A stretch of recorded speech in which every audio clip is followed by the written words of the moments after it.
আসসালামু আলাইকুম। শুরু করতে যাচ্ছি অফিডিয়ান। লিখেছেন আমিনা।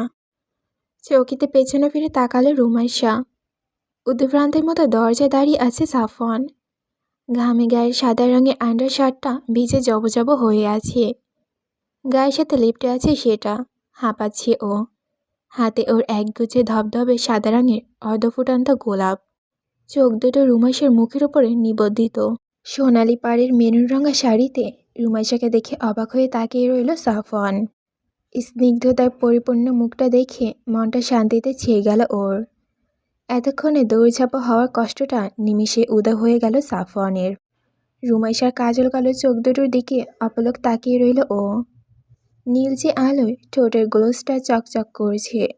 স্বপ্নময়ীর মতো সুন্দর লাগছে আজ ওকে। সাফওয়ান ধীর পায়ে এগিয়ে গেল রুমাইশার দিকে। সাফওয়ানের এই উদ্ভ্রান্ত চেহারা দেখে হঠাৎ করে খুব মায়া মায়া হলো রুমাইশার মনটার ভেতরে। ব্রু দুইটা ওপরে উঠিয়ে সাফওয়ানের কাছে দ্রুত পায়ে এগিয়ে এলো ও। তারপর ঘামে জবজব হয়ে শরীরটাকে জড়িয়ে ধরতে চাইল আষ্টেপৃষ্টে। সাফওয়ানের ঘামরক্তক বুকের মুখে নিজের মুখটা লুকিয়ে নিল আলতো করে। ঘাম লেগে গেল ওর মুখের ডান পাশটাতে। সাফওয়ান রুমাইশার এমন হঠাৎ আলিঙ্গনে চমকে গেল। শরীরে ঘামটা রুমাইশার সুন্দর মুখে লেগে যাচ্ছে। শাড়িতেও লেগেছে হয়তো। ছোট দুইটা হাত দিয়ে সাফওয়ানের পিঠ আঁকড়ে ধরে রেখেছে রুমাইশা। সাফওয়ান একবার ভাবল রুমাইশাকে ছাড়িয়ে ফ্রেশ হয়ে আসবে, কিন্তু রুমাইশা যেন ওর মনের কথাটা টের পেল। জড়িয়ে ধরা অবস্থায় মৃদু গলায় বলে উঠল, ফ্রেশ হতে হবে না, আপনি এইভাবেই থাকুন।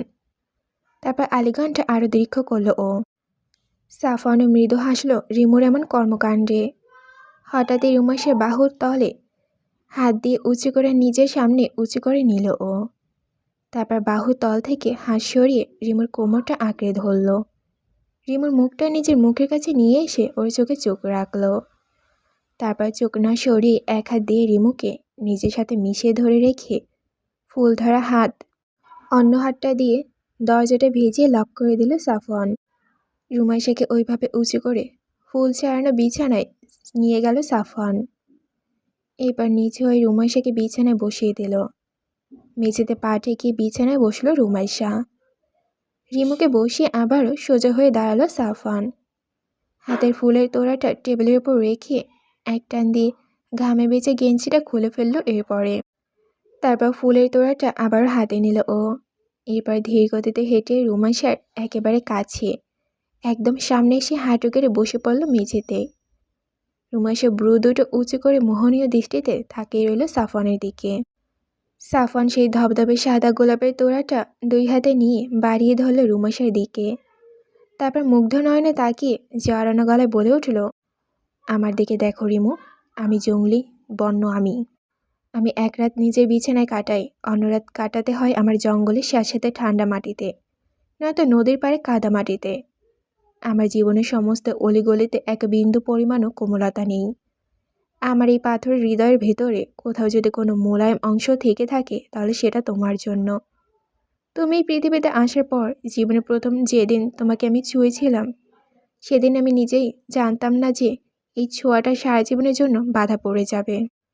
আমি যেদিন এই দেশ ছেড়ে সারা জীবনের জন্য চলে যাওয়ার প্রতিজ্ঞা নিয়ে বাড়ির বাইরে পা রেখেছিলাম, সেদিন এই সমস্ত পৃথিবীতে মাত্র দুইটা মানবীর জন্য আমার বুকের ভেতরে দহন সৃষ্টি হয়েছিল, আমার জন্মদাত্রী মা আর তুমি।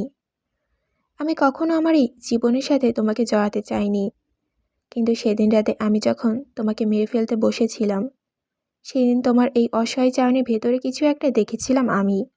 দেখেছিলাম আমার একমাত্র আশ্রয়স্থল, যার কাছে আমি নির্দ্বিধায় নিজের সমস্ত শরীর মন প্রাণ সঁপে দিতে পারি। আমি জানি না আমার কেন অমন মনে হয়েছিল, কিন্তু সেদিন আমার মনটা আমাকে বারবার ডেকে বলেছিল যে এই মানবীটা সম্পূর্ণ আমার, অন্য কারো না। একে আমি যা ইচ্ছা করতে পারি, চাইলে মেরেও ফেলতে পারি, চাইলে বাঁচিয়েও রাখতে পারি, বা চাইলে ভালোবাসতে পারি অনেক অনেক। সাফওয়ান আরও একটু এগিয়ে এসে রিমুর কাছাকাছি বসলো। এগিয়ে এসে রুমাইশার হাতটা ধরল, গোলাপের তোড়াটা ওর হাতের মুঠোয় দিয়ে দিল। রুমাইশা যন্ত্রমানবীর মতো হাতে নিল সেটা। চোখ দুটো ওর এখনও আটকে আছে সাফওয়ানের মুখের দিকে। সাফওয়ান আর মনের কথাগুলো কখনোই খোলাসা করে ওর সামনে কখনোই বলেনি। আজ নিজে থেকে ভেতরে সব কথা বের করে দিচ্ছে ও। রুমাইশা মুখিয়ে আছে সেগুলো শোনার জন্য। রুমাইশা ফুলটা নেওয়ার পর সাফওয়ান 2 হাতে রিমুর কোমর জড়িয়ে ধরে রিমুকে নিজের দিকে আরও টেনে নিয়ে এসে মাথাটা সযত্নে রাখলো ওর উরুর ওপর। তারপর ধরা গলায় বলে উঠল, আমার জীবনে একমাত্র স্নিগ্ধতা তুমি, আমাকে দেখার একমাত্র অবলম্বন। আমাকে দেখো একবার, আমি অস্বাভাবিক মরুভূমি আমি, আর সেই মরুর বুকে তুমি এক পয়সা বৃষ্টির মতো, যার বর্ষণ হতে হতে এখন মরুর বুকে কানায় কানায় পানি পরিপূর্ণ স্থানে ঝিলমিলে পরিণত হয়েছে। আমার রুক্ষ জীবনে তুমি তোমার সমস্ত কোমলতা ঢেলে দিয়েছ। আমার এই রুক্ষতার একমাত্র সমাধান তুমি, আমার সমস্ত সমস্যার একমাত্র অবসান তুমি। আমি সৃষ্টিকর্তার কাছে কৃতজ্ঞ তোমাকে আমার জীবনের সাথে জড়িয়ে দেওয়ার জন্য। এই মস্ত পৃথিবীতে তুমি আমার এক টুকরো শান্তি, যা অন্য কোথাও আমি কখনো পাবো না। আমার ঘর তুমি, আমার গন্তব্য তুমি।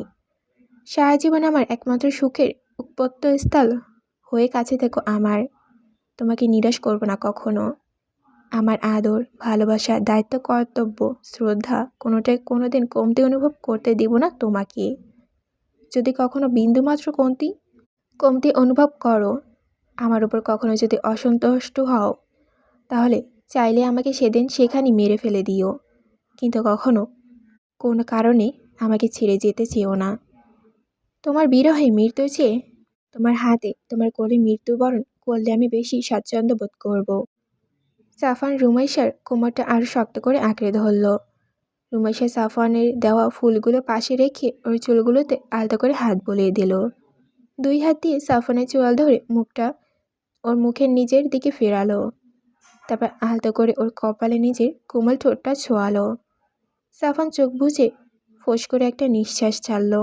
কপাল থেকে নিজের ঠোঁটটা সরিয়ে সেখানে একবার নিজের কপাল থেকে রুমাইশা বলে উঠল, আপনার এই অস্বাভাবিকতা আমাকে বারবার আপনার কাছে ছুটে আসতে বাধ্য করে। আপনার এই উজ্জ্বল চোখ দুটো কী আছে আমি জানি না, ওই চোখ দুটোর দিকে তাকালেই আমার শরীর শিউরে ওঠে। বারবার আপনার প্রেমে পিছলে পড়ে যেতে বাধ্য করে ওরা আমাকে। আপনার এই রুক্ষতা আমার শক্তি, আপনার এই উজ্জ্বলের চোখ দুটো আমার দুর্বলতা। ওই চোখে তাকিয়ে আমি সমস্ত বাধা পেরিয়ে আপনার কাছে ছুটে চলে আসতে পারি। আপনার এই শক্ত হাতের বাঁধনই আমার অহংকার। এই বন্ধন ছিন্ন করার ক্ষমতা সৃষ্টিকর্তা ছাড়া অন্য কারো নেই, হবেও না কখনো। মৃত্যুর আগ পর্যন্ত এই বন্ধন কখনো আগলা হতে দিব না আমি। আপনার প্রতিটা পদক্ষেপে আমার কাছে আপনার ভালোবাসা, আদর, শ্রদ্ধা। আপনার জঙ্গলিপনা আমার সত্তা। আপনার মতো করেই আপনার জঙ্গলিপনাকে আপন করে নিয়েছি আমি। আপনার জঙ্গলিপনা নিয়ে কোনো আক্ষেপ নেই আমার। আমি আপনার পুরোটাকেই চাই সব সময়। কোনো অংশ বাদ দিয়ে আপনাকে আমি কল্পনাও করতে পারি না। আপনার এই বর্ণ স্বভাব আমার কাছে আপনার ভালোবাসার বিশাল বড় এক অংশ। এই বর্ণ স্বভাবের জন্য আপনি অনুশোচনা করলেও সেটা হবে আমার ভালোবাসার প্রতি অপমান। আমি আপনার এই পুরো আপনিটাকেই ভালোবাসি, আর আমার ভালোবাসার কোনো অংশ নিয়ে কেউ অনুশোচনা করলে সেটা মোটেও ভালো হবে না। এই কথাটা মাথায় রাখবেন, আমার ব্যক্তিগত জঙ্গলি পুরুষ। সাফওয়ানের ঠোঁটের কোণে হাসি ফুটে উঠল, চোখের কোণে টানে চিকচিক করেছে সুখের তরল। রুমাইশা হাত দুটো নিজের হাতের মুঠোর ভেতরে নিয়ে শক্ত করে গাঢ় চুম্বন এঁকে দিল হাতের উপরিভাগে। তারপর মেঝে থেকে ধীর পায়ে উঠল ও। অর্ধনগ্ন দেহ ঘামগুলো শুকিয়ে এসেছে প্রায়। হেঁটে হেঁটে ওর স্টাডি টেবিলের উপরে ডান পাশে রাখা নেভি ব্লু রঙের ছোটোখাটো লেদার ব্যাগটা হাতে নিল। আবার ফিরে আসলো রুমাইশার কাছে। তারপর ব্যাগটা রুমাইশার ডান হাতের মুঠোতে ধরিয়ে দিল সাফওয়ান। তারপর বলল, দেনমোহর পরিশোধ। এরপর নিজের ইস্পাতে দীর্ঘ 2 হাতের পাঞ্জাবির ভেতরে রুমাইশার ইস্পাত দীর্ঘ 2 হাতের পাঞ্জার ভেতরে রুমাইশার ফোলা নরম চোয়াল দয় আলতো করে নরম গালে ছোঁয়ালো। তারপর বলল, এখন আমাদের নতুন জীবনের জন্য সৃষ্টিকর্তার নিকট শুকরিয়া আদায় করতে হবে। তিনি চেয়েছেন বলে আজ আমরা আমাদের সম্পর্কটাকে আমরা হালাল করতে পেরেছি। এবার হেঁটে গিয়ে রুমের ডান পাশের দেওয়ালে থাকা কভারের ভেতর থেকে 2টা জায়নামাজ বের করলো সাফওয়ান, সাথে একটা কালো রঙা লং হিজাব। এগুলো সেই কবেই কিনে রেখেছিল ও।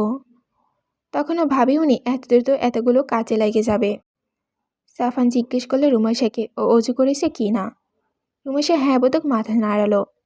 সাফান জায়নামাজ দুটো আর হিজাবটা রুমাইশার হাতে দিয়ে ওয়াশরুমে গেল অজু করতে। সাফান অজু করে বের হয়ে এসে কভার থেকে একটা সাদা পাঞ্জাবি বের করে নিল। সাফান জায়নামাজের পাটি পাতলায় পা তোলে তার এবং তারই পেছনে পাটি পাতল রুমাইশার জন্য। তারপর দুজনে 2 রাকাত নফল নামাজ পড়ল। নামাজে শেষ সালাম ফিরানে মোনাজাতে শেষ করলো সাফান। পেছনে বসা রুমাইশার দিকে বসা অবস্থাতেই ঘুরে বসল। তারপর ওর মাথার কাছে হিজাবটা খুলে চুলে হাত বুলিয়ে দিতে দিতে দোয়া পড়ল কিছু। দোয়া পড়া শেষ হলে ফু দিল রুমাইশার কপাল বরাবর।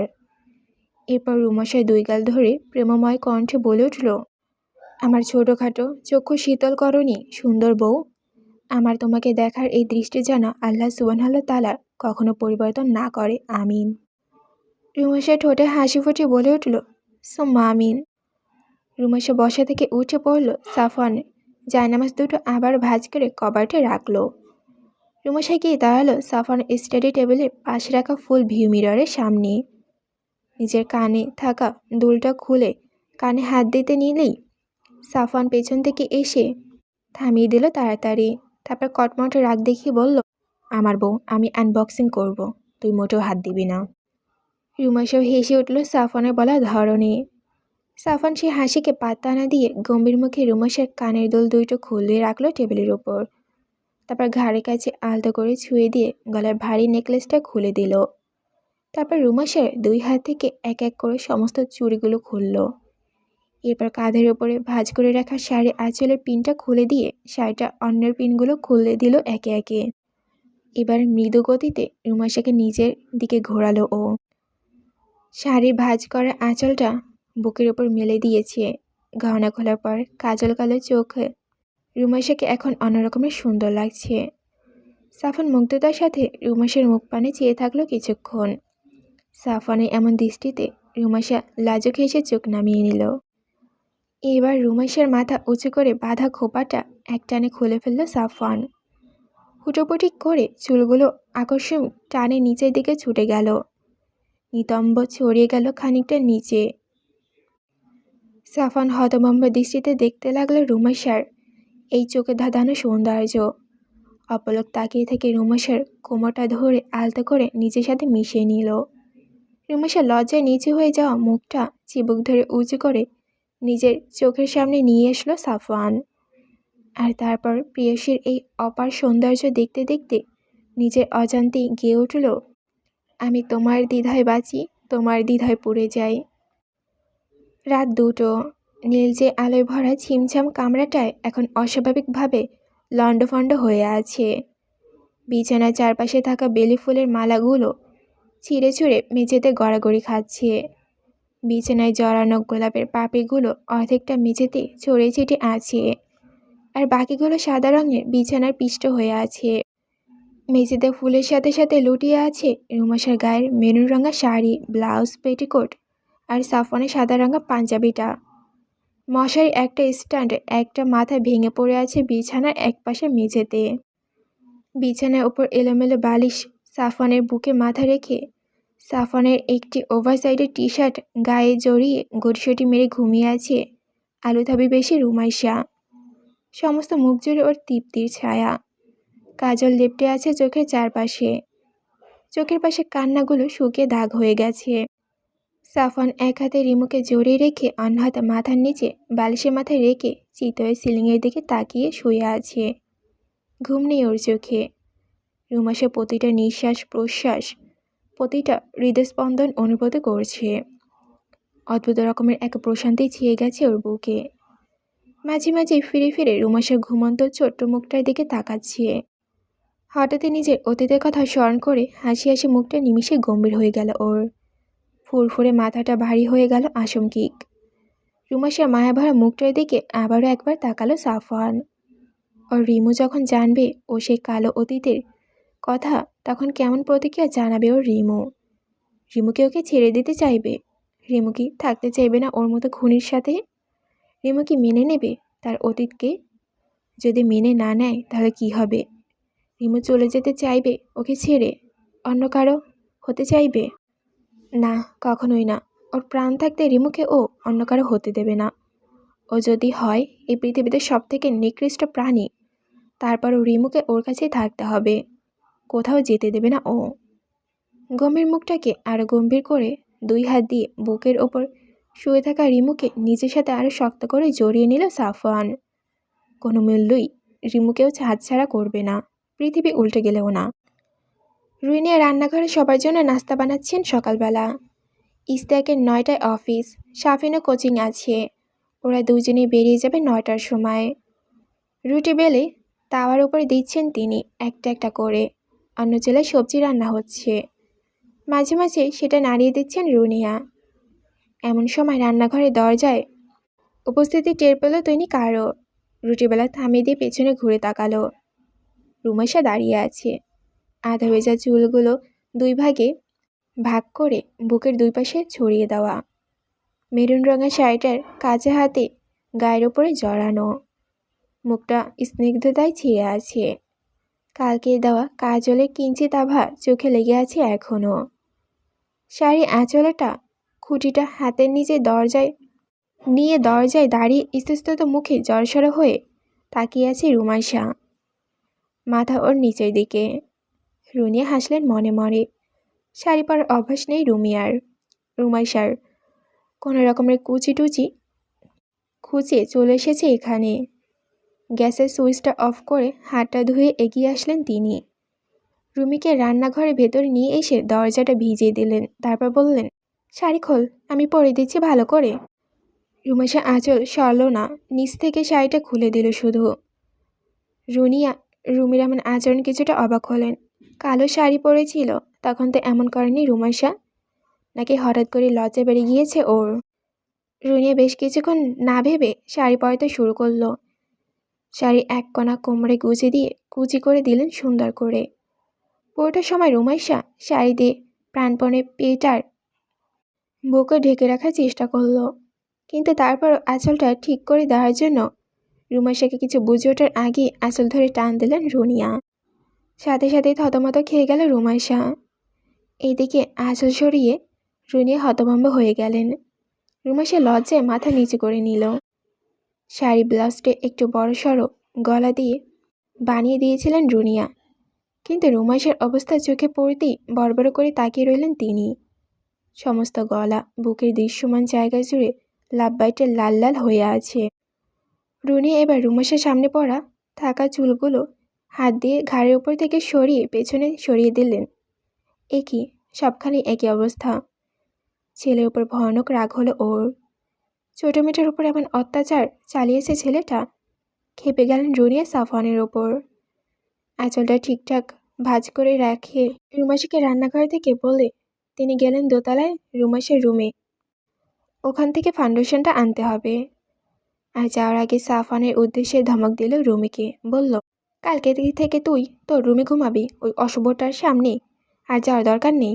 অশুভটা আগে ম্যানার্স শিখবে, তারপর বউ পাবে, তার আগে না। সেদিন বিকেলবেলায় রাফসান এলো হাতে কয়েক রকমের মিষ্টি নিয়ে। রুমাইশা তখন চিলেকোঠার রুমে ভাত ঘুম দিচ্ছিল, আর সাফওয়ান ল্যাপটপে কিছু নোট করছিল। রাফসান আসায় রুনিয়া খুশি হলেন অনেক। হল রুমের সোফায় রাফসানকে বসতে দিয়ে তিনি শাফিনকে বলতে গেলেন রুমাইশাকে গিয়ে ডাকতে। শাফিন আর রুমে পড়ছিল, মায়ের আদেশ পালন করতে সে গেল রুমাইশাকে ডাকতে। শাফিন গিয়ে রুমের দরজায় নক দিল। সাফওয়ান ভেতর থেকে জিজ্ঞেস করলো কে। শাফিন উত্তর দিল। সাফওয়ান চেয়ার থেকে উঠে দরজাটা খুলে দিল। শাফিন বলল যে রাফসান এসেছে। সে আর রুমাইশা যেন নিচে যায় দ্রুত। খবরটা দিয়ে শাফিন আবারও চলে গেল দ্রুত পায়ে নিচে। শাফিন যাওয়ার পর রুমের দরজাটা ভিজিয়ে দিল সাফওয়ান। এগিয়ে আসলো বিছানার কাছে। ঘুমান্ত রুমাইশার চোয়ালে আলতো কয়েকবার চাপড় মেরে ঘুম থেকে উঠিয়ে দিয়ে বলল, তাড়াতাড়ি ওঠ, নিচে যেতে হবে, আমার শালাবাবু এসেছে। রাফসানের আসার কথা শুনে শোয়া থেকে তড়াক করে উঠে পড়ল রুমাইশা। পরনে ওর আগের দিনে সাফওয়ানের নিয়ে আসা গোলাপি জমিনের ওপর সাদা কুচি ফুলের সুতির সালোয়ার কামিজ। রুনিয়া আজ দুপুর আগে এটা তৈরি করে দিয়েছে।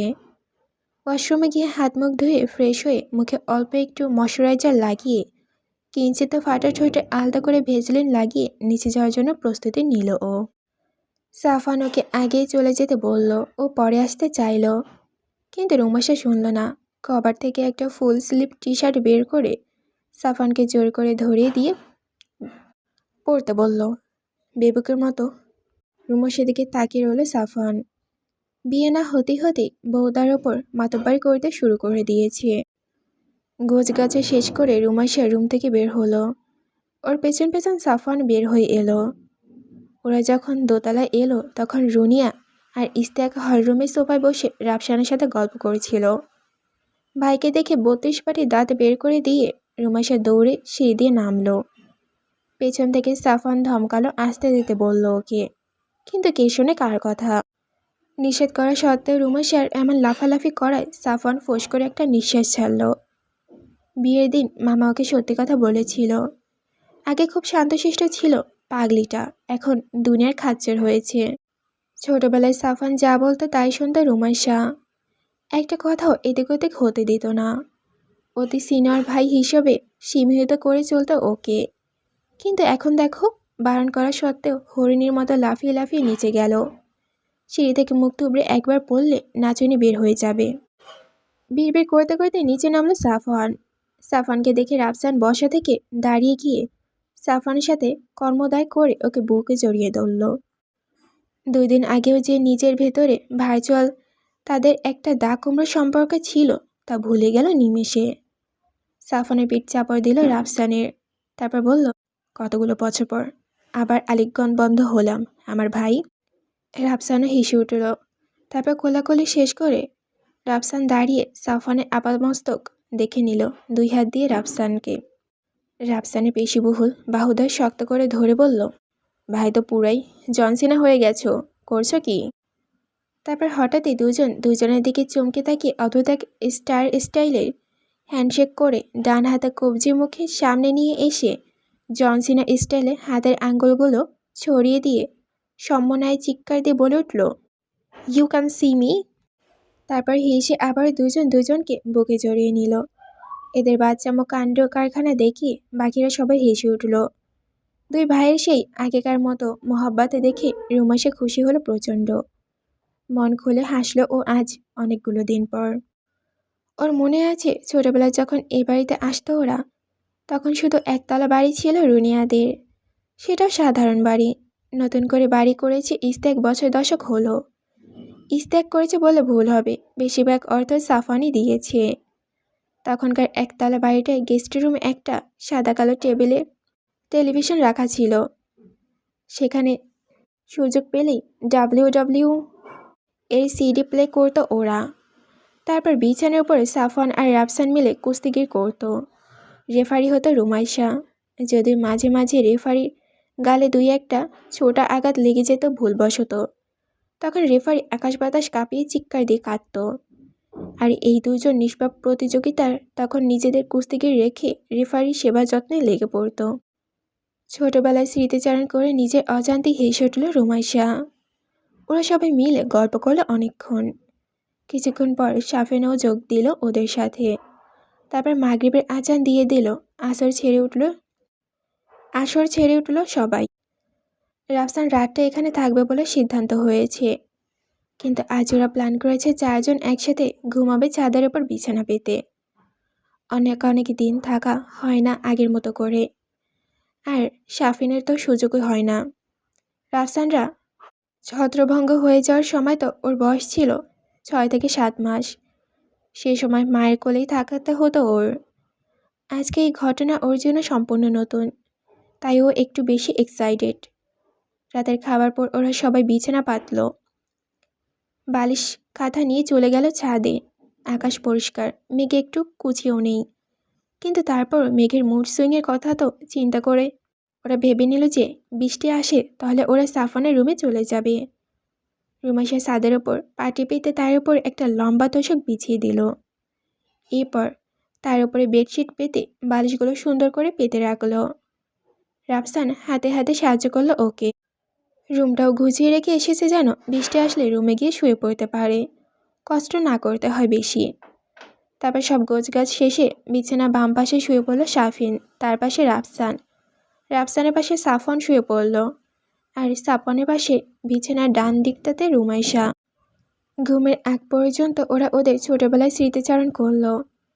ওরা কেমন দুষ্টুমি করতো, জঙ্গলের ভেতরে ডুবাই গিয়ে কীভাবে হুটুপুটি করে আসতো, তারপর আবারও রুনিয়ার হাতে মার খেত। সাফওয়ান কাকে কাকে রুমাইশার জন্য বেদম মেরে দিয়েছিল, কাকে কাকে কী শাস্তি দিয়েছিল, আর তারপর সেই বিভীষিকাময় দিনটার গল্প, যে দিনটাতে ওদের বাসার সবার ভেতর ঝামেলা ঘটেছিল। এবার সিঙ্গাপুরে যাওয়ার পর সাফওয়ান কীভাবে থেকেছে, কীভাবে খেয়েছে, বন্ধুবান্ধব, কাজকর্ম, কীজন কীভাবে কী হয়েছে, ওর ব্যাপারে কেউ জানে কি না, এই সমস্ত বিষয় নিয়ে কথা হলো অনেক রাত পর্যন্ত। গল্প শুনতে শুনতে শাফিন আর রুমাইশা দুজনে একসময় ঘুমিয়ে গেল। জেগে রইল শুধু সাফওয়ান আর রাফসান। শাফিন আর রুমাইশার নিঃশ্বাস ঘন হয়ে যেতেই উঠে বসলো ওরা দুজন। তারপর ছাদের অন্য কোণায় গিয়ে রেলিংয়ের উপর বসলো। দুজনে নীরব রইল খানিক সময়। নীরবতা ভেঙে রাফসান বলে উঠল, তোমার দ্রুত কিছু একটা করা দরকার ভাই, নইলে ওরা যেভাবে তোমার পেছনে লেগে আছে, কখন না জানি এই বাড়িতে চলে আসে, তখন সবার লাইফ রিস্ক হয়ে যাবে। সাফওয়ানের চেহারায় চিন্তার ছাপ ফুটে উঠল, তির্যক হয়ে গেল চোখের চাহনি। ব্রু দুইটা কুঞ্চিত হয়ে গেল ওর।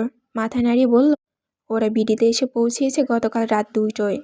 তখনই খবর পেয়েছি আমি। এখন ওরা আমাকে তন্ন তন্ন করে খুঁজছে, কিন্তু আমি সব ব্যবস্থা করে রেখেছি। আমাকে না পেলেও আমার পরিবারে কোনো ক্ষতি করবে না ওরা, সেই ব্যাপারে আমি নিশ্চিত, কারণ এটা আমাদের রুলস, আর ওরা গ্যাংয়ের রুলস ব্রেক করে না। আমার চিন্তা শুধু রিমুকে নিয়ে, ও আমার স্ত্রী। ওরা আমার বাবা মা, ভাই, অন্যান্য আত্মীয়স্বজনের কোনো ক্ষতি না করলেও আমার স্ত্রীকে ওরা ছাড়বে না, কারণ সেই আমার বর্তমান আর ভবিষ্যৎ। তাহলে তুমি এখন কি করবে? ওদের হাত থেকে বাঁচার উপায় কি? তুমি তো বলেছিলে ওরা যদি আসে তবে পুরো গ্যাং ধরে আসবে, চিন্তিত গলায় বলল রাফসান। সাফওয়ান ফোঁস করে একটা নিঃশ্বাস ছাড়ল। কিছুক্ষণ নীরব থেকে বলে উঠল, আমি 2 সপ্তাহ আগে রিমুর পাসপোর্ট করতে দিয়েছি, হাতে আসেনি এখনও, কাল পরশুর ভেতরে চলে আসবে আশা করা যায়। এরপর ভিসার আগ পর্যন্ত আমি রিমুকে নিয়ে আমার ল্যাবে গিয়ে থাকবো, ভিসা লেগে গেলেই চলে যাব বাইরে। রাফসান অবাক হলো সাফওয়ানের কথায়। রুমির সাথে বিয়ের আগে ও পাসপোর্ট করতে দিয়েছে, ও এত নিশ্চিত কীভাবে ছিল যে বিয়েটা রুমির সাথেই হবে ওর। রাফসানকে এইভাবে মুখের দিকে তাকিয়ে থাকতে দেখে সাফওয়ান ওকে আঙ্গুল দিয়ে খোঁচা দিল একটা, তারপর বলল, যা জিজ্ঞেস করবি সরাসরি জিজ্ঞেস কর, মনে মনে রেখে এইভাবে তাকালে তো আর আমি বুঝতে পারবো না। রাফসান ইতস্তত করে জিজ্ঞেস করল, তুমি এত নিশ্চিত কীভাবে ছিলে যে রুমির সাথেই তোমার বিয়েটা হবে? সাফওয়ান ওর দিকে কিছুক্ষণ তাকিয়ে থেকে বল, আমার শরীরে ট্র্যাকার সেট করা ছিল, আমি কোথায় যাচ্ছি না যাচ্ছি, সেখানে কে কে আছে, কার কী পড়েছে, ওরা সবই বুঝতে পারবে স্যাটেলাইটের সাহায্য নিয়ে। আমার যে রিমুর সাথে একটা অ্যাটাচমেন্ট আছে সেটা ওরা অবশ্যই বুঝতে পারবে। তাই রিমুর পাসপোর্ট আমি আগে করে রেখেছি। আমার সাথে বিয়ে না হলে ওকে অন্যতে পাঠিয়ে দিতে হতো, অন্তত দেশের বাইরে বাইরে পাঠাতে হতো, নইলে ওরা যেভাবে হোক রিমুকে খুঁজে বের করে ফেলতো। আর বডিতে সেট আপ করা ট্র্যাকার শরীরে কোথায় বসানো হয় সেটা কাউকেই বলা হয় না। আমি এতদিন অনেকবার ট্র্যাকারটা ট্র্যাক করার চেষ্টা করেছি, কিন্তু পারিনি। গত পরশু আমি সেটা আবিষ্কার করি আমার উরুর মাংসের ভেতর, আর খুঁজে পেতেই সেটা বের করে আমি নষ্ট করে ফেলেছি। রাফসান চোখ বড় বড় করে জিজ্ঞেস করল, এরা আসলে কারা ভাই? সাফওয়ান তাচ্ছিল্যের হাসি দিয়ে বলল, এরা সে সমস্ত লোকজন যাদের আমার খুব বাহবা দেয়, যাদেরকে আমার অনেক শ্রদ্ধা সম্মান করি। বহিঃ দুনিয়াতে তারা ভালো মানুষ বলে বিবেচিত, অথচ ওদের ভালো মানুষের আড়ালে লুকিয়ে আছে বিকৃত সত্তা। সাদা টাকার আস্তরণে দিয়ে ঢাকা রাখা কালো টাকার পাহাড়, যাদের আপাশ টাকা ভর্তি, তাদের আশেপাশে শুধু টাকা আর টাকা, সবে কালো টাকা। রাফসান দীর্ঘশ্বাস ছেড়ে সাফওয়ানের থেকে মুখ ফিরে নিয়ে আকাশের দিকে তাকালো। আজ সকালবেলা সাফওয়ানের সাথে ওর কথা হয়েছে ফোনে। রাফসানের কাছে খবর এসেছিল যে আমেরিকা থেকে একটা বিশাল মাফিয়া গ্যাং নাকি দেশে এসেছে। তাদের উদ্দেশ্য সম্পর্কে রাফসান একটু হলেও আন্দাজ করতে পেরেছিল, আর তখনই ও কল দেয় সাফওয়ানকে। সাফওয়ান সে বিষয় আগে থেকে অবগত ছিল। ফোন কলে নিজেদের ভুল বোঝাবুঝিগুলো মিটে নিয়ে নিজেদের সমস্যার সমাধানে বেশি জোর দেয় ওরা। রুমাশা ওদের দুজনে প্রাণের প্রিয়। একজনের বোন অন্যজনের স্ত্রী, তাই নিজেদের থেকে ওদের রিমুকে নিশ্চিত নিয়ে চিন্তা বেশি হবে। সে এখনও এসবের কিছুই জানে না। রিমুকে বিষয়টা অবগত করার জন্য সাফান সঠিক সময় অপেক্ষায় আছে, যেন রিমু তাকে বোঝে এবং এই বিষয়টা নিয়ে ভোরকে না গিয়ে নিজেকে শক্ত করে নেয়। কিছুক্ষণ পর রাফসান আকাশের দিক থেকে চোখ নামিয়ে জিজ্ঞেস করল, কিন্তু তোমরা কোথায় যাবে? ভিসা লাগাতে হবে তো। বেশি দেরি করলে ভিসা লাগানোর আগেই ওরা তোমাদেরকে পেয়ে যাবে। তখন কি হবে সেটা বলার আর অপেক্ষা রাখল না। অ্যামাজন যাব। মেঝের দিকে তাকিয়ে গম্ভীর গলায় বলে উঠল সাফওয়ান। তারপর রাফসানের দিকে মুখ ফিরিয়ে বলল, আমার এই সমস্ত শারীরিক সমস্যাগুলো একমাত্র সমাধান আমার রিমু। আমার দাদার চোখ ছাড়া আমার বাকি সব সমস্যার প্রতিষেধকও। আমার এই খসখসে খোলস ওঠা চামড়া, এই গায়ের অসম্ভব রকমের সরীসৃপ আকৃষ্টের গন্ধ, আমার দ্বিমুখ কুচকুচে কালো জিহ্বা, এই সব কিছুর সমাধান শুধুমাত্র ও। বর্তমানে আমার শরীরে যে অবস্থা, তাতে আমার অ্যামাজনে গেলেই আমি শান্তিতে থাকতে পারবো, স্বাধীনভাবে চলাফেরা করতে পারবো। আর আমার এই অবস্থার উন্নতি না হওয়া পর্যন্ত সেখানেই থাকবো। নিজেকে সম্পূর্ণ পরিবর্তন করে ফেলার সর্বোচ্চ চেষ্টা করব। আমি এখনও জানি না রিমু আমার জন্য ঠিক কতটা উপকারী। ক্ষণিকের ভেতর আমি আমার গবেষণা দ্বারা যতটুকু ইনফরমেশন পেয়েছি, তার যে পুরোটা সঠিক সেটাও আমি নিশ্চিত করতে বলতে পারবো না। রিমু আমার জন্য আমার ধারণা থেকে বেশি কার্যকরী নাকি কম কার্যকরী সেটা দেখার জন্য আমাকে অন্তত বছর 3 অপেক্ষা করতে হবে। কিন্তু সেটা জনসাধারণের ভেতর থেকে কখনো সম্ভব নয়। আর তাছাড়া এই বন্দি জীবনে আমি অতিষ্ঠ হয়ে গেছি। আমি একটু স্বাধীনতা চাই, নিজের মতো করে বাঁচতে চাই। তাই জঙ্গলটাকে হবে আমার জন্য বেস্ট একটা প্লেস। আর আমার শরীরও জঙ্গল পছন্দ করে অনেক বেশি। কিন্তু আমাদের রুমির কি হবে? ও কি মানিয়ে নিতে পারবে ওই স্যাঁতস্যাঁতে পরিবেশ, সাপ, পোকা, মাকড়সার আড্ডাখানা? জনমানবহীন স্যাঁতস্যাঁতে জঙ্গলেও কিভাবে থাকবে? কখনো কোনো অসুখ বিসুখ হলে তখন কি করবে? আর তুমি বা সব কিছু কীভাবে ম্যানেজ করবে? একটা টিকটিকি দেখলেও তো ও দৌড় দেয়, আর বিছে দেখলে তো ভাত খেতে চায় না সারাদিনে ঘেন্নায়। ও কিভাবে থাকবে ওই রকমের পরিবেশে? রাফসান কিছুটা রুক্ষ কিন্তু চিন্তিত স্বরে বলল। সাফান ফোঁস করে একটা নিঃশ্বাস ছাড়ল, তারপর বলল, চিন্তা করিস না, অ্যামাজনে আমি 2 বছর থেকেছি সম্পূর্ণ একা। আর ওই 2 বছর ছিল আমার জীবনের শ্রেষ্ঠ সময়। ওরকমের স্বাধীনতা আমি আমার জীবনে কখনোই অনুভব করিনি। অ্যামাজনের সীমান্ত থেকে 30,000 কিলোমিটার ভেতর গিয়ে একটা নদী আছে। ওই নদীর নাম আমি দিয়েছি বিভীষিকা, কারণ বিভীষিকার মতোই তার রূপ। আজ পর্যন্ত কোনো সভ্যতা সেখানে পা রাখিনি। অদ্ভুত সব জীবজন্তু দিয়ে পরিপূর্ণ সে এলাকা। ওইখানে নদী থেকে কয়েক শত গজ দূরে আমি নিজের হাতে একটা কুড়িঘর বানিয়েছিলাম, মাটি থেকে 30 হাত ওপরে। বলতে গেলে গাছের ডালে পাখির বাসার মতো। ওই 2 বছর সেখানে থাকার মতো সুন্দর একটা পরিবেশ সৃষ্টি করে ফেলেছিলাম আমি। সেটা এখন থেকে 3 বছর আগে। ওই এরিয়ার প্রতিটা স্থানে আমার নখদর্পণ হয়তো বহুদিন পর গেলে একটু বিভ্রান্ত হতে হবে, কিন্তু সেটা ঠিক হয়ে যাবে কয়েকদিনের ভেতরে। হয়তো একদিনই সেই ছিমছাম জায়গাটা আবারও আমি সুন্দর মতো গড়ে তুলতে পারবো। মনে হয় এখন ওইখানে ছিমছাম জায়গাটা মশা ভর্তি হয়ে গেছে, পোকামাকড় এসে ঘর পাতিয়েছে সেখানে। আগাছা হয়তো এখনও সেই জায়গায় আবারও পরিপূর্ণ হয়ে গেছে। আমি অ্যামাজনে যাওয়ার পর রিমুকে নিয়ে সেখানেই যাব। নিজেদের মতো করে আবার নতুন করে সাজিয়ে গুছিয়ে নেব সব। রিমুকে কোনো অসুবিধা হতে আমি দেব না, কোনো অসুবিধায় পড়তেও দেব না। ওর নিরাপত্তা আমার first concern, first priority. Rafsan কি বলবে ভেবে পেল না। এমন সভ্যতাহীন অঞ্চলে তার আদরের বোনকে গিয়ে থাকতে হবে। বোন ও বাঘ ভাল্লুকের সাথে লড়াই করতে হবে ভাবলে ওর শরীরের ভেতরে কাটা দিচ্ছে। কিন্তু এখন ওর আর কিছু করার নেই। রুমি এখন সাফওয়ানের স্ত্রী। সাফওয়ান যেখানে যাবে রুমিকেও সেখানে যেতে হবে।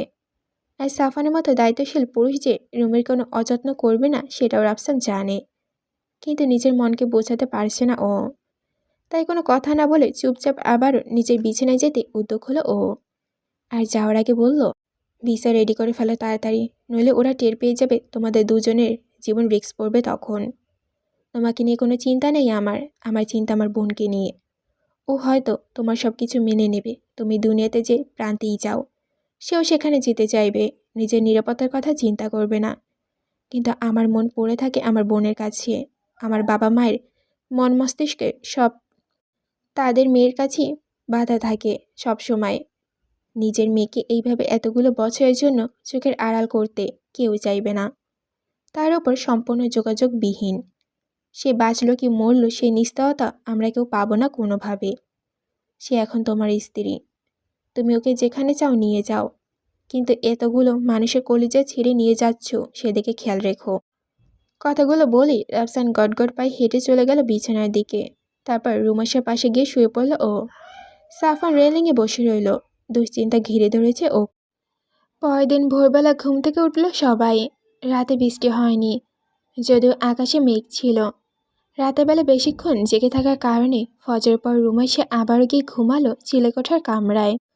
সাফওয়ানের কাজ ছিল কিছু, কিন্তু রুমাইশার জোরজোরিতে ওকেও গিয়ে ঘুমাতে হলো সেই সাথে। তার উপরে আবার ঘুমিয়ে পড়ার আগে রুমাইশা হুমকি দিয়ে নিল যে যদি ঘুম থেকে উঠে ও সাফওয়ানকে না দেখে তাহলে আর এই খানে ঘুমাবে না, নিজের এক্স রুমে গিয়ে ঘুমাবে। অগত্য বেজার মুখে সাফওয়ানও আবার ঘুমিয়ে পড়ল রুমিকে জড়িয়ে। রাফসান আর শাফিন ঘুরতে গেল জঙ্গলের ভেতর। বহু বছর আসা হয়নি এখানে। ছোটবেলায় কত শত স্মৃতি ওখানে ছিল ওদের। স্মৃতিগুলো আবারও তাজা করে ধীরগতিতে ওরা জঙ্গলের দিকে এগোলো। ঘুরে এসে সকালের খাবারটা খেয়ে রওনা দেবে ও। রুমাইশা যখন ঘুম ভাঙল তখন ঘড়ি কাঁটায় 9টার দিকে ঝুঁকে আছে। তড়িঘড়ি করে বিছানা থেকে উঠে বসলো ও। ফুপ্পি হয়তো একা হাতে সমস্ত কাজ করছে রান্নাঘরে। কাজের খালা অন্যান্য কাজগুলো গুছিয়ে দিলেও রান্নাটা রুনিয়া নিজেই করেন। আগে করতেন না, সাফওয়ান আসার পর থেকে সব রান্নাগুলো উনি নিজে করার চেষ্টা করেন। কারণ সাফওয়ান বাইরে মানুষের হাতে রান্না খেতে চায় না। রেস্টুরেন্টেও যায়নি কখনো ও। কারণ প্রথমত ওর ফিজিক্যালি কন্ডিশন, আর দ্বিতীয়ত ওর খুঁতখুঁতে স্বভাব। রুনিয়া যতটুকু পারেন যা পারেন রান্না করে দেন সাফওয়ানকে, আর নয়তো সাফওয়ান নিজেই রান্না করে খায়। রুমে উঠে পড়ায় সাফওয়ানের ঘুম ভেঙে গেল। ঘুম ঘুম চোখে জিজ্ঞেস করলো, কি সমস্যা? লাফাচ্ছিস কেন বাদরের মতো? আস্তে উঠতে পারিস না? ওকে বাদর বলায় চটে গেল রুমাইশা। ব্রুকুচিত করে বল, না পারি না, পারলে তো আস্তেই উঠতাম, বাদরের মতো লাফাতাম না। আমি বাদর তাই লাফাচ্ছি। সাফওয়ান শুতে শুতে ফিচলে হেসে বলল, কি দারুণ সহজ স্বীকারোক্তি। সত্যি কথা, মানুষ এত সহজে কি করে স্বীকার করে নেয়? এমনটা তো আগে কোনোদিন কাউকে করতে দেখিনি। আমার বউ সত্যবাদী এবং এক্সপ্রেশনাল, ইমপ্রেসিভ, ভেরি ইমপ্রেসিভ। রুমাইশা কটমট করে তাকালো সাফওয়ানের দিকে, কিন্তু যার দিকে তাকালো তার কোনো হেলদোলই নেই। সে মুখে হাসি ফুটিয়ে মনের সুখে মুখখানা রুমাইশার দিক থেকে ফিরিয়ে বিশালাকার দেহটা অন্য পাশে ঘুরিয়ে আবারও আরামে শুয়ে পড়ল। রুমাইশার রাগ হলো খুব। বেডা ওকে পাত্তাই দিল না। এটা কিছু হলো? হাত মুষ্টিবদ্ধ করে সাফওয়ানের বাহুতে একটা কিল বসিয়ে দিতে গেল ও, আবার কি মনে করে দিল না। পরনে পোশাকটা ঠিকঠাক করে বিছানা থেকে নিচে নামলো ও। তখনই সাফওয়ান এদিকে ফিরে খপ করে হাতটা ধরে ফেলল। বলল, মায়ের কাছে কতগুলো ব্লাউজের পিস আছে, ওগুলো আজকে মাপ দিয়ে বানিয়ে ফেলবি। ফুল ফুল স্লিম হাতা হবে, পিঠে কোনো আবরণ থাকবে না, শুধু 2 হাতে পিঠের দিকে 2টা ফিতা থাকবে বড় মাপের, গোল গলা হবে, আর কোমরের পুরোটা অনাবৃত থাকা লাগবে, মনে থাকে যেন। রুমাইশা মুখ বেঁকে হাতটা ছাড়িয়ে নিল। তারপর বিছানা থেকে নামতে নামতে বিড়বিড় করল, ডিমান্ড কত বেডার? তারপর হেঁটে রুম থেকে বের হতে হতে জোরে বলে উঠল, ঠিক আছে, ভেবে দেখব। রুমাইশা মুখ বাঁকানোটা দেখে বেশ লাগলো সাফওয়ানের। হেসে উঠল এ। রুমাইশা বাইরে চলে যাওয়ার পর নিজেও কয়েকবার রুমের মতো মুখ বাঁকানোর চেষ্টা করলো, কিন্তু হলো না। নারী জাতির কাছে হার মেনে সাফওয়ান আবারও ঘুমের দেশে পাড়ি দিল। আপাতত বিছানা ছাড়ার কোনো ইচ্ছাই নেই ওর। শুধু বউটা নেই বলে একটু ফাঁকা ফাঁকা লাগছে। পাশ থেকে কোলবালিশটা টান মেরে বউয়ের অভাবটা সামান্য পরিমাণ কমে নেওয়ার চেষ্টা করলো, কিন্তু ব্যর্থ হলো। মধ্যরাত পার হয়েছে। নিশাচর প্রাণীগুলো ব্যতীত বাকি সবাই ঘুমে আচ্ছন্ন। থেকে থেকে দূরে কোথাও হুতুম প্যাঁচার ডাক শোনা যাচ্ছে। কুফ পাখি ডেকে উঠছে, সেগুলো গাছের ঘন পাতার আড়ালে ঢাকা পড়ছে। চিলেকোঠার রুমটায় সাফওয়ানের বুকের সাথে লেপ্টে গুটিসুরি মেরে ঘুমিয়ে আছে রুমাইশা। দুইজনে গভীর ঘুমে আচ্ছন্ন। রুমাইশা নড়ে উঠতে আছে মাঝে মাঝে। ঘুমটা ওর এখনও গাঢ় হয়ে ওঠেনি। খানিকক্ষণ পর রুমাইশার নড়াচড়া স্থির হয়ে এলো কিছুটা। ঠিক এমন সময় আসমকিক ঘুম ছুটে গেল সাফওয়ানের। ঘুম ভেঙে হাঁপাতে শুরু করলো ও। পাশে চোখ যেতেই রুমাইশাকে ওর গায়ের সাথে মিশে থাকতে দেখল। তা দেখে নিঃশ্বাসটা যত সম্ভব আস্তে ছাড়ার চেষ্টা করলো। আলতো হাতে রুমাইশাকে নিজে থেকে সরিয়ে দিল। খুব সাবধানে কাজটি করলো যেন ওর ঘুমটা ভেঙে না যায়। রুমিকে সরিয়ে স্তন্যপানে বিছানা থেকে নামলো ও। তারপর হেঁটে দরজার কাছে এসে নিঃশব্দে দরজার লকটা খুলে বাইরে বের হয়ে দরজাটা ভিজিয়ে দিল আবারও। দিয়ে প্রচণ্ড জোরে শ্বাস ছাড়ল সাফওয়ান। তারপর আবারও জোরে শ্বাস নিল। দম আটকে আসছে ওর। বুকটা হাঁপার মতো জোরে জোরে ওপর নিচে ওঠানামা করতে লাগলো। শরীরের ভেতর সূক্ষ্ম এক যন্ত্রণা ক্রমে তীব্র হয়ে উঠেছে। বুকটাতে কেউ যেন চাপ দিয়ে ধরে রেখেছে। চোখ দুটো হঠাৎ করে যন্ত্রণা শুরু হয়েছে। মাথার ভেতরটা ফেটে যাচ্ছে যেন। না, আর দেরি নয়। ছাদ থেকে দ্রুত গতিতে নিচে লাফ দিল ও। তারপর প্রাণপণে ছুট লাগালো জঙ্গলের দিকে। জঙ্গলের দিকে একবার ঢুকে গগনবিদারী চিৎকার দিল সাফওয়ান। অসহ্য যন্ত্রণায় ওর শরীরটা ফেটে যাচ্ছে, কিন্তু ছোটা থামালো না ও। নিজের শরীরের সর্বশক্তি দিয়ে ছুটতে থাকলো জঙ্গলের ভেতর। মুখ থেকে না চাইতেও আর্তচিৎকার বেরিয়ে আসছে ওর। অসার মতো চিৎকার দিতে দিতে ছুটল ও। ছুটতে ছুটতে সে ভাঙাচোরা ভূতের কুড়ে ঘরের সামনে এসে দাঁড়ালো। হাঁপ ছাড়ল সাফওয়ান। দম আটকে আসছে ওর। প্রচণ্ড গতিতে নিঃশ্বাস প্রশ্বাস চলছে ওর। দৌড়ের কারণে সেটা আরও বেড়ে গিয়েছে। কি যন্ত্রণা তীব্রতায় দাঁড়িয়ে থাকতে পারছে না বেশিক্ষণ। চোখ মুখে অসাধ্য ফুটে উঠেছে ওর। নিজের সাথে কি হচ্ছে কিছু বুঝে উঠতে পারছে না। এই সিমটম ওর কাছে সম্পূর্ণ নতুন। মাটিতে পড়ে হামাগুড়ি দিয়ে পাগলের মতো হাতড়াতে হাতড়াতে ল্যাপে ঢুকলো। ঢুকে শরীরে অসহ্য জ্বালাপোড়ানোর কারণে নিজের শরীরের সমস্ত পোশাক টেনে ছিঁড়ে খুঁড়ে ফেলল। শরীরটা যন্ত্রণায় ছিঁড়ে যাচ্ছে। শরীরের বিভিন্ন জায়গায় মাংসপেশিগুলো অস্বাভাবিকভাবে লাফাচ্ছে। হাত পাগুলো হঠাৎ করে কষতে শুরু করেছে সাফওয়ানের। কষে সেগুলো কুঁকড়ে যেতে লাগলো। সেই সাথে অসম্ভব যন্ত্রণায় নীল হয়ে এলো সাফওয়ানের মুখটা। গগনবিদারী চিৎকার দিল ও আবারও। ল্যাবের মেঝেতে শুয়ে পড়ে ছটফট করতে লাগলো। এই লোকচক্ষুর আড়ালে থাকা পরিবারের সবার অজানা ল্যাবের ভেতরে নিঃসঙ্গ সাফওয়ান অসহায়ে ল্যাবের ছাদের দিকে তাকিয়ে সৃষ্টিকর্তার নিকট প্রাণপণে প্রার্থনা করতে লাগলো। শরীর ছেড়ে যন্ত্রণায় চোখ দুটো দিয়ে অঝরে ধারে পানি গড়িয়ে পড়তে লাগলো। দুই পাটি দাঁত একসাথে লেগে গেছে ব্যথার তীব্রতায়। এসবের মাঝে হঠাৎ করে ভয়ঙ্কর যন্ত্রণা শুরু হলো সাফওয়ানের চোখে।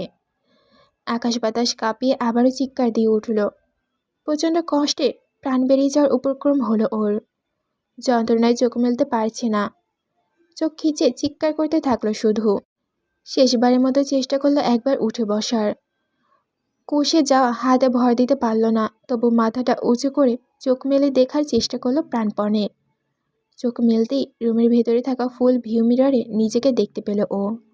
শরীরটা পুরো কালো বর্ণ ধারণ করেছে। মাংসপেশিগুলো অদ্ভুতভাবে কাঁপছে। আর সবচেয়ে আশ্চর্যজনক হচ্ছে ওর চোখ দুটো। জলজলে চোখ দুটো সেই উজ্জ্বল আলোটা আকাশে তারার মতো মিটিমিটি আলোর মতো করে কমছে আর বেশি হচ্ছে। উজ্জ্বলতাটা কমে গিয়ে আবার বেড়ে যাচ্ছে, পর মুহূর্তে কমে গিয়ে আবারও জ্বলে উঠছে। কিন্তু সে দৃশ্য বেশিক্ষণ দেখতে পারল না সাফওয়ান।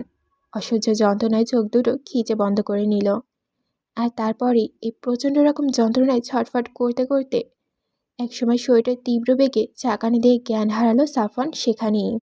সাফওয়ানের আদরে আলিঙ্গনের ভেতরে নিজেকে না পেয়ে ঘুম ভেঙে গেল রুমাইশার। চোখ না খুলে বিছানার অপর পাশটা হাতড়িয়ে দেখল নেই, সাফওয়ান নেই। সাথে সাথে চোখ মেলে তাকিয়ে বসল। ভাবল ওয়াশরুমে গেছে হয়তো। বসে রইল সাফওয়ান বের হওয়ার অপেক্ষায়। কিন্তু কিছু সময় পার হওয়ার পরেও ভেতর থেকে কোনো সারা শব্দ এলো না। তখনই উত্তরের দিক থেকে হাওয়ায় ভেসে এলো কারো গগনবিদারী চিৎকার, ক্ষীণ শব্দ। ঘুম ঘুম ভাবটা একেবারেই ছুটে গেল রুমাইশার। তৎক্ষণাৎ বিছানা থেকে নেমে ওয়াশরুমের দরজার কাছে গেল ও, কিন্তু সেটা তো বাইরে থেকে লক করা। বুকের ভেতরটা কেঁপে উঠল রুমাইশার।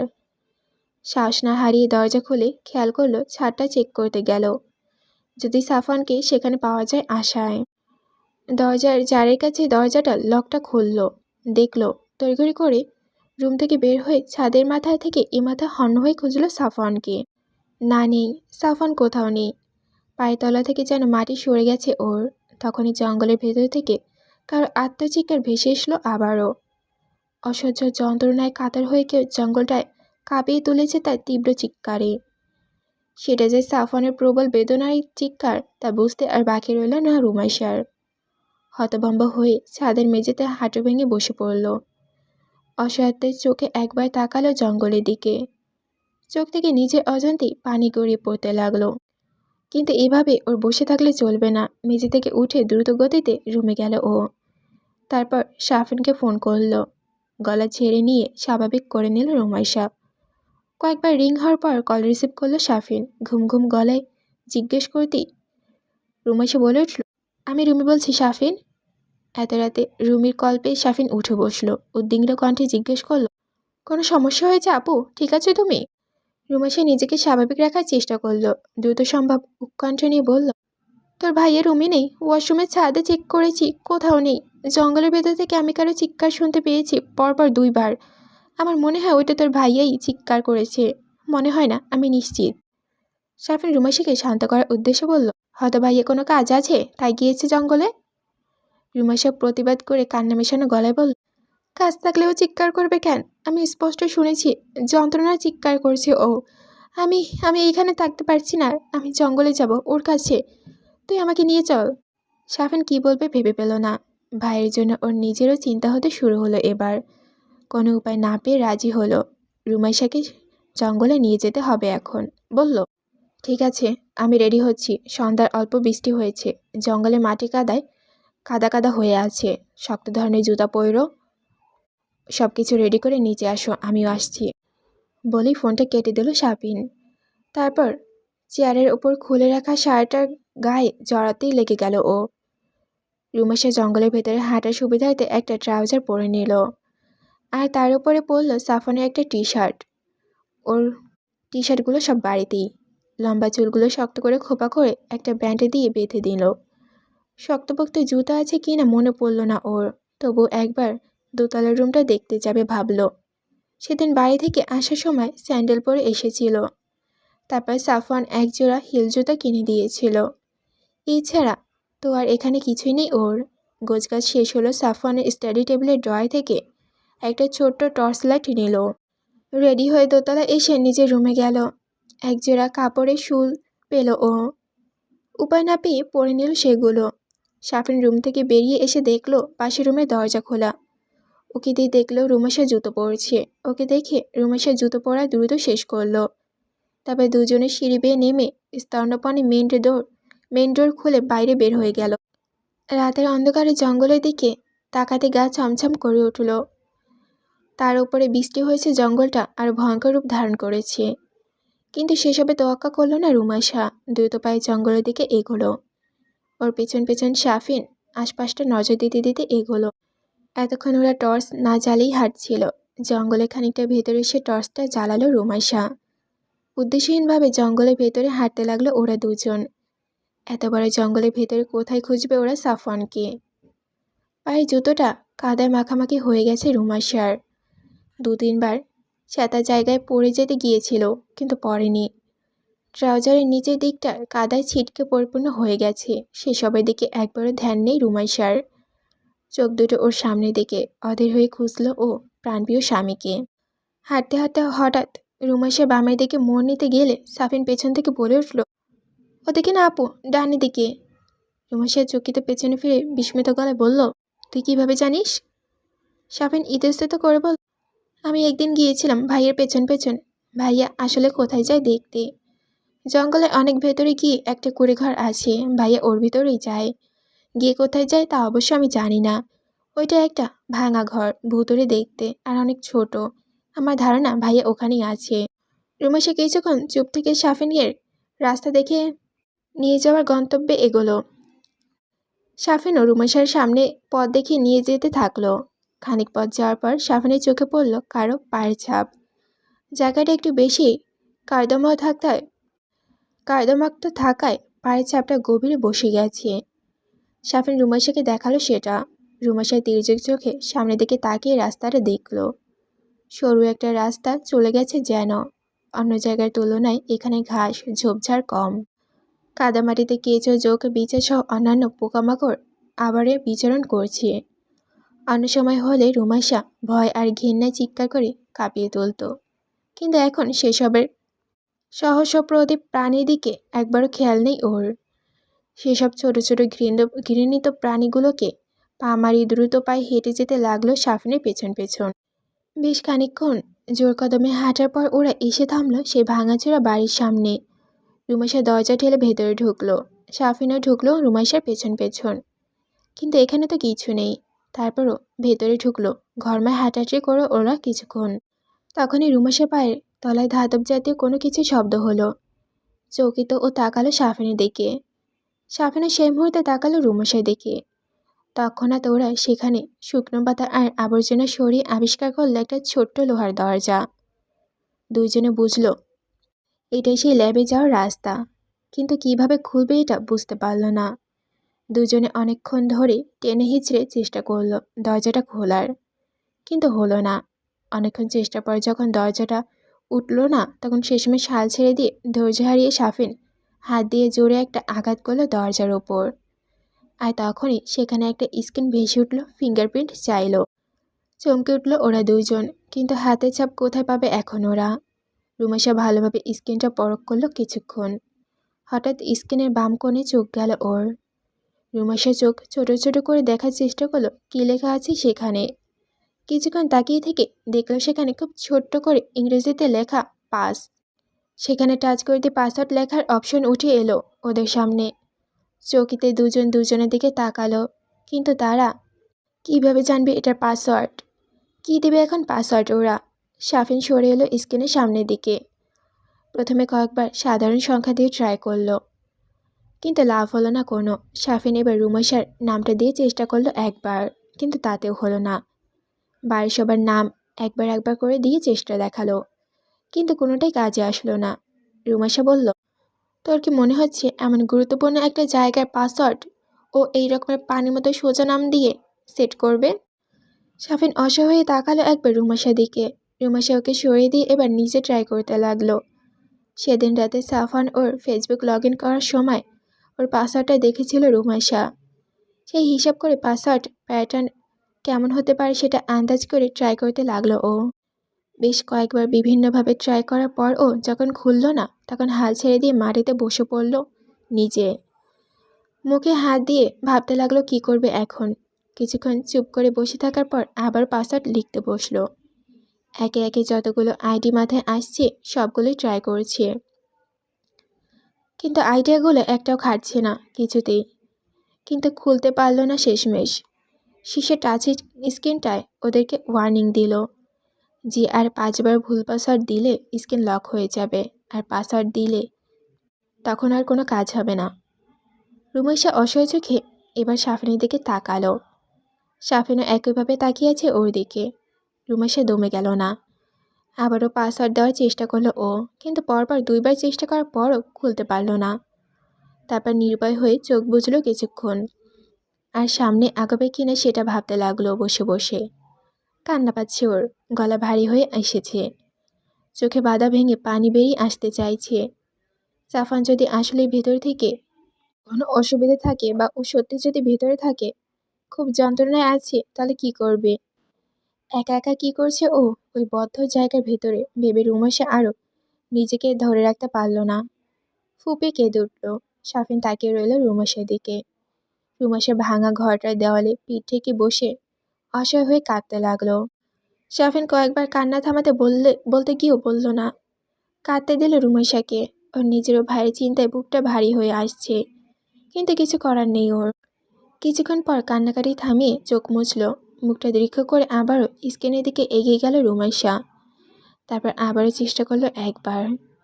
এইবারও নিজের আর মুস্তাফা আহমেদের নাম দিয়ে সাথে আরও কিছু সংখ্যা আর চিহ্ন যোগ করে পাসওয়ার্ডটা পাতালো। আর এইবার ওদের দুজনকে চমকে দিয়ে দরজাটা মেটালিক সাউন্ড করে খুলে গেল। আর তারপরই ভেসে উঠল নিচে যাওয়ার সিঁড়ি।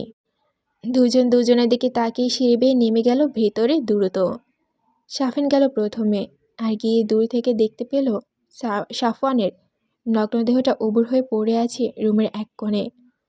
ঝাঁকুনি দিয়ে উঠছে সেটা থেকে থেকে। উজ্জ্বল শ্যামবর্ণ রংটা শরীরে কুচকুচে কালো বর্ণ ধারণ করেছে।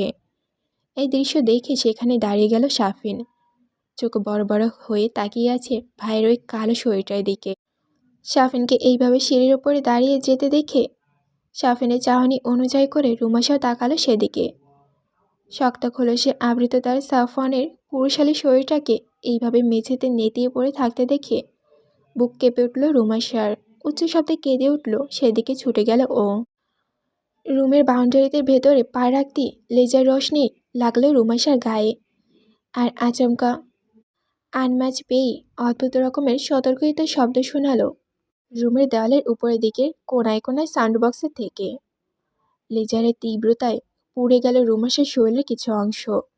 যন্ত্রণায় কাঁকিয়ে উঠল ও, কিন্তু নিজের দিকে খেয়াল করার সময় পেল না। দৌড়ে গিয়ে বিছানা থেকে চাদরটা তুলে ঢেকে দিল সাফওয়ানের নগ্ন দেহটা। তারপর উবুর হয়ে থাকা সাফওয়ানের বাহু ধরে টেনে সামনের দিকে ফেরালো। কোলে তুলে নিয়ে সাফওয়ানের মাথাটা আলতো করে ধরল। সাফওয়ানের শরীরটা তখনও ঝাঁকুনি দিয়ে উঠছে থেকে থেকে। শরীরের মাংসপেশিগুলো অদ্ভুতভাবে লাফাচ্ছে। হাত পা কষছে ওর এখনও, চোয়াল শক্ত হয়ে আছে। মুখের ওপর অসহ্য যন্ত্রণার ছাপ স্পষ্ট হয়ে আছে। মুখ থেকে অস্পষ্ট শব্দ করছে সাফওয়ান। সাফওয়ানের এই অবস্থা দেখে আবারও কেঁদে উঠল রুমাইশা। সব কিছু তো ঠিকঠাকই চলেছিল, আবার কেন এসব শুরু হলো ওদের জীবনে? সাফিন এগিয়ে এলো ওর দিকে। লেজার রোশনি ওকে আহত করে দিল খানিকটা। দৌড়ে এসে ও ভাইয়ের পাশে বসলো। রুমাইশা সাফওয়ানের চোয়ালে আলতো হাতে স্পর্শ করে নাম ধরে ডাকতে লাগলো সাফওয়ানকে। ওর চোখ থেকে পানি পড়তে লাগলো টুপ টুপ করে সাফওয়ানের মুখের ওপর। সাফওয়ানের কষণে পরিণতি হঠাৎ করে বেড়ে গেল। হাত পা দুটো অদ্ভুতভাবে এঁকে বেঁকে যেতে লাগলো ওর। ভয়ঙ্কর দেখা যেতে লাগলো সাফওয়ানকে। রুমাইশা চিৎকার দিয়ে কেঁদে উঠল। সাফওয়ানের দিকে তাকিয়ে অসহায় হয়ে বলল, সাফিন রে, কি হচ্ছে আমার সাফওয়ানের? কি হচ্ছে ওর? কি করব আমি এখন? ওর এই অবস্থা আমি দেখতে পারছি না রে। আমার কি করা লাগে এখন বল? কিভাবে ঠিক হবে ও? কি হয়েছে এসব? সাফিন কিছু বলতে পারল না। ভাইয়ের এই কষ্টের চোখে দেখার অসম্ভব হয়ে দাঁড়িয়েছে ওর। চোখ মুখ চেপে কান্না আটকে বসে রইল সাফওয়ানের পাশে। সাফওয়ানকে আরও খানিকক্ষণ টেনে নিজের বুকের কাছে নিয়ে এসলো রুমাইশা। তারপর আস্তে পিষ্টে জড়িয়ে ধরল ওকে। ওর কপালে চুমু খেলো কয়েকটা। সাফওয়ান এবার হঠাৎ করে পা দাপড়াতে শুরু করলো অস্বাভাবিকভাবে। সাফিন গিয়ে ভাইয়ের পা দুটো জড়িয়ে ধরল দুই হাত দিয়ে, কিন্তু সাফওয়ানের শক্তির সাথেও পেরে উঠল না। ওর পায়ের আঘাত লাগলো সাফিনের বুকে। ছিটকে দেওয়ালের সাথে গিয়ে বাড়ি খেলো ও। রুমাইশা প্রাণপণে সাফওয়ানের দেহটা উপরিভাগ আঁকড়ে ধরে রইল। মনে মনে শুধু আল্লাহ তাআলার নাম নিতে লাগলো। পা দাপিয়ে মেঝে ভেঙে ফেলার উপক্রম করলো সাফওয়ান। হাত দুটো কুঁকড়ে রুমাইশার দিকে চলে গেল ওর। একটা হাতে রুমাইশার পেটের উপরিভাগের নাগাল পেতেই পেটের নরম জায়গায় সজোরে খামচে ধরল শরীরের সমস্ত শক্তি দিয়ে। তীব্র যন্ত্রণায় রুমাইশার মুখ থেকে চিৎকার বের হলো, কিন্তু সাফওয়ানের হাতটা সরানোর চেষ্টা করলো না একটিবারও।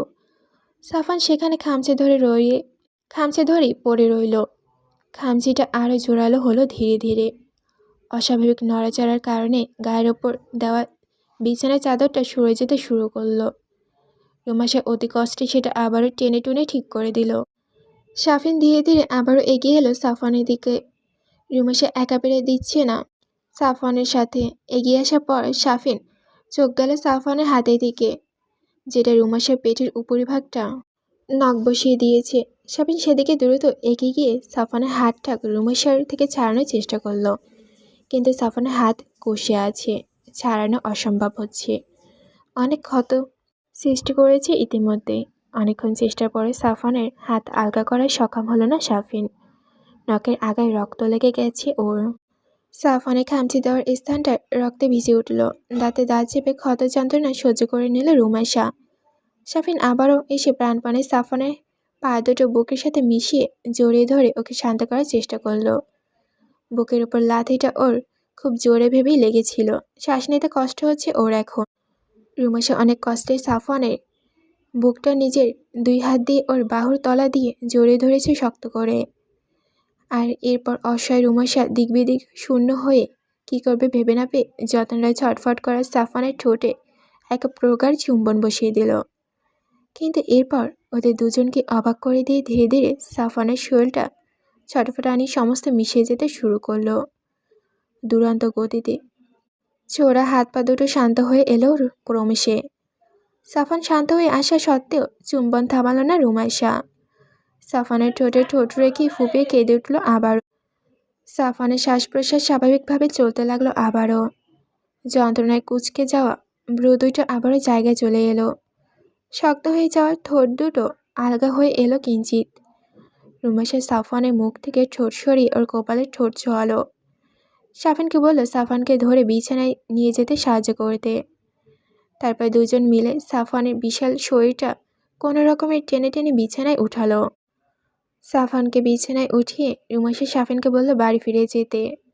ও সাফওয়ানের সাথে এখানে থাকবে, আর সাফওয়ানের এমন অসুস্থতার কথা বাড়িতে কাউকে জানাতে বারণ করে দিল। সাফওয়ান সম্মতি জানিয়ে বেরিয়ে এলো সেখান থেকে। কুড়িঘরের বাইরে বেরিয়ে ক্লান্ত শরীরটা নিয়ে হেঁটে হেঁটে বাড়ির দিকে এগোলো। সাফওয়ান এখনও ঘুমিয়ে আছে স্বাভাবিকভাবেই। গায়ের কালো বর্ণটা অনেকটাই স্বাভাবিক হয়ে এসেছে। ঝাঁকুনিও বন্ধ হয়ে গেছে। রুমাইশা এতক্ষণ মেঝেতে পা ঝুলিয়ে সাফওয়ানের পাশে বিছানার উপরে বসেছিল। সাফওয়ানকে স্বাভাবিক হয়ে যেতে দেখে এইবারও রুমের চারিদিকে চোখ বুলালো। ওর আর সাফওয়ানের জুতার কাদামাটিতে রুমটা নোংরা হয়ে আছে। জুতো এখনও খোলেনি ও নিজেও। পেটের কাছটা রক্ত পড়ে এখন জমাট বেঁধে গেছে। শরীরের পোড়া জায়গাগুলো থেকে যন্ত্রণা দিচ্ছে। রুমাইশা বিছানা ছেড়ে উঠল। কাদামাখা জুতোর জোড়া খুলে ওয়াশরুমে রেখে এলো। তারপর মেঝে থেকে সাফওয়ানের কাপড়গুলো উঠিয়ে মেঝের কাদাগুলো ধুয়ে মুছে চকচক করে ফেলল। সাফওয়ানের পায়ে কাদা লেগেছিল। বালতি করে পানি এনে পা দুটো যত্ন সহকারে ধুয়ে তোয়ালা দিয়ে মুছে দিল। তারপর তোয়ালা ভিজিয়ে সাফওয়ানের সমস্ত শরীরটা একদম মুছে দিল। ওকে টেনে নিয়ে গিয়ে গোসল করানো দেওয়া তো কোনোভাবেই সম্ভব না। ঠান্ডা পানির স্পর্শ পেতেই সাফওয়ান ঘুমন্ত মুখে তৃপ্তির ছায়া ফুটে উঠল। সাফওয়ানের শরীরটা মুছিয়ে রুমাইশা নিজেও ঢুকলো এবার ওয়াশরুমে।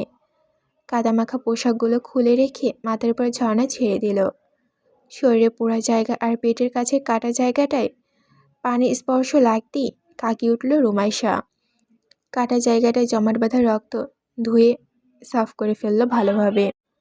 গোসল শেষ করে নিজে আর সাফওয়ানের জামা কাপড়গুলো ডিটারজেন্ট দিয়ে ভিজিয়ে রাখলো। তারপর বাইরে বেরিয়ে কভার থেকে সাফওয়ানের একটা টি শার্ট আর ট্রাউজার বের করলো। ট্রাউজারটা পায়ের দিকটা থেকে এক গাদা ভাঁজ করে উপরের দিকে উঠিয়ে তারপর পরল। এরপর টি শার্টটা পরে বিছানায় সাফওয়ানের পাশে শুয়ে ওকে জড়িয়ে ধরল। ঘুমাতে না চাইলেও ক্লান্তি অবসন্নের দেহটা বিছানায় মিশিয়ে গেল। চোখ দুটো কোনো বাধা নামেনি, একসময় বন্ধ হয়ে গেল। আস্তে আস্তে ঘুমের দেশে তলিয়ে গেল রুমাইশা। সাফিন যখন বাড়িতে পৌঁছালো তখন প্রায় ফজরের আজান পড়ে যাওয়ার সময় হয়ে গেছে। স্তর্ণপণে মেইন ডোর খুলে ঢুকে সিঁড়ি বেয়ে নিজের রুমে চলে গেল। তারপর ওয়াশরুমে ঢুকলো। জামা কাপড় ছেড়ে গোসল দিয়ে এসে ঘুমিয়ে পড়ল নিজেও। সকালে সাফওয়ানের যখন ঘুম ভাঙল তখন নিজেকে ল্যাবের রুমে আবিষ্কার করে দ্বিধাদ্বন্দ্বিক হয়ে গেল ও। তারপর আস্তে আস্তে রাতের ঘটনাগুলো মনে পড়ল। অসহ্য যন্ত্রণায় জঙ্গলের ভেতরে চিৎকার করতে করতে ছুটে চলা, কাদামাটিতে হোঁচট খাওয়া, ল্যাবের আয়নায় দেখা ওর সেই চেহারা, ওর গায়ের কালো বর্ণ, ওর চোখের উজ্জ্বলতা ওঠা নামা সব কিছু মনে পড়তেই উত্তেজিত হয়ে গেল ও। কিন্তু ও তো মেঝেতে পড়েছিল, ও বিছানায় কীভাবে আসলো? তখনই পাশে কার উপস্থিতি টের পেয়ে চমকে পাশ ফিরে তাকালো সাফওয়ান। নিজের পাশে রুমাইশাকে ঘুমিয়ে থাকতে দেখে বিস্ময় হলো। রিমু ল্যাবে আসলো কীভাবে? ও কি স্বপ্ন দেখছে? ও কি আসলে ল্যাবে আছে, নাকি ওর চিলেকোঠার রুমে? ওর কি দৃষ্টিভ্রম হচ্ছে? কিন্তু কিছুক্ষণ নিজেই নিজেকে প্রশ্ন জর্জরিত করে সাফওয়ান ফোঁস করে নিঃশ্বাস ছাড়ল। তারপর শোয়া অবস্থাতেই মাথাটা উঁচু করে রুমাইশার মুখের উপরে ঝুঁকে পড়ল। রুমাইশাকে ভালোভাবে দেখে নিল ও। রুমাইশার গায়ে তো এই পোশাক ছিল না রাতে, এইগুলো তো ওর নিজের পোশাক। রুমাইশার চুলগুলোও তো ভেজা। বুড়োকোচকে ভাবতে লাগলো ও। তারপর রুমাইশার চোয়ালের উপর নিজের হাতটা রেখে আলতো করে ঝাঁকিয়ে দিয়ে বলে উঠল, রিমু, রিমু, এই রিমু, ওঠ তো, এখনই ওঠ রিমু। সাফওয়ানের গলায় নিজের নাম শুনে লাফিয়ে উঠে বসল রুমাইশা। কিছুক্ষণ হতভম্ব হয়ে তাকিয়ে রইল সাফওয়ানের মুখের দিকে। রুমাইশাকে এমন চমকে যেতে দেখে সাফওয়ান চিন্তিত ভঙ্গিতে শোয়া থেকে উঠে বসল। সাফওয়ানকে একেবারে সুস্থ সবল হয়ে যেতে দেখে এবং নিজের সামনে বসে থাকতে দেখে আবেগে আপ্লুত হয়ে গেল রুমাইশা। ঝাঁপিয়ে পড়ল সাফওয়ানের বুকটা, দখল করে নিল বুকটা, ফুঁপে কেঁদে উঠল ও। আমি ভীষণভাবে দুঃখিত বনুরা, এত দেরি করে ভিডিও দেওয়ার জন্য। কারণ বলতে গেলে আজকে আমি পুরোটা দিন বাসাতেই ছিলাম না। আর বাসায় আসার পর ভিডিও এডিটে বসছি। দেন তার ভিতর আমার টিচার আসছে, তার কাছে পড়াশোনা করলাম। তারপর আমার বোনে ফোন দিল, আমার ফোন নিয়ে আম্মু আবার কথা বলল।